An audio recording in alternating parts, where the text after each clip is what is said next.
रामदीन के पांव शहर की पक्की सड़कों पर चलते हुए कांप रहे थे।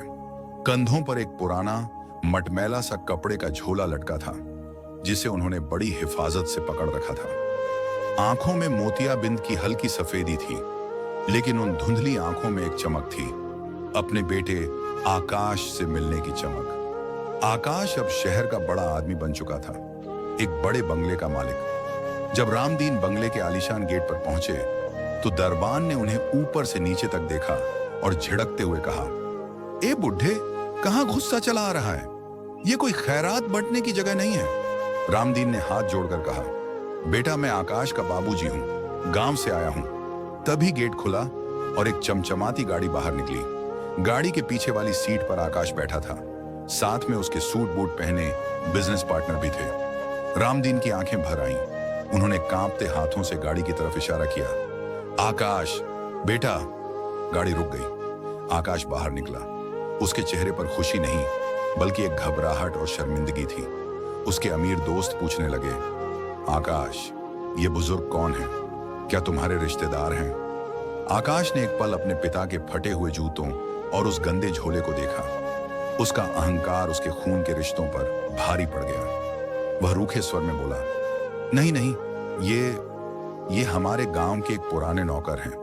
बेचारे की दिमागी हालत थोड़ी ठीक नहीं है, शायद कुछ मदद मांगने यहां तक आ गए।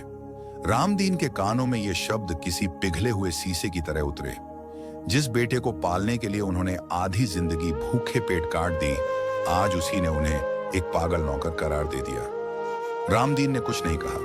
उन्होंने बस एक लंबी सांस ली, अपनी नजरें झुकाईं और बिना पीछे मुड़े वापस उस सड़क पर चल दिए जहां से वो आए थे।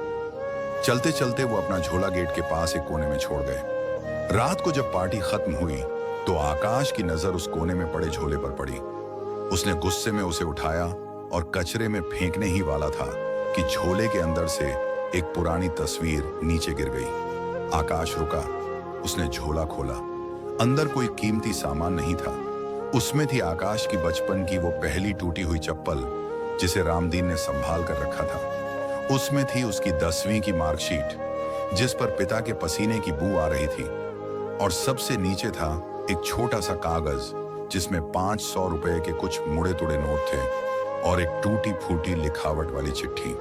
चिट्ठी में लिखा था, बेटा आकाश, सुना है तू बहुत बड़ा आदमी बन गया है। शहर में लोग तेरी इज्जत करते हैं। मुझे डर था कि मेरे फटे कपड़े तेरी उस इज्जत में दाग न लगा दें, इसलिए मैं चुपचाप चला गया।